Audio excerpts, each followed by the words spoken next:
Oh happy birthday happy birthday to me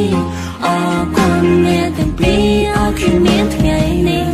អរគុណក្រុមយ៉ាងនឹងកាដូពិសេសសម្រាប់ថ្ងៃនេះកាដូដ៏មានន័យចំរៀងថ្ងៃកំណានជឿនជូនបងខ្លួនខ្ញុំសុខភាព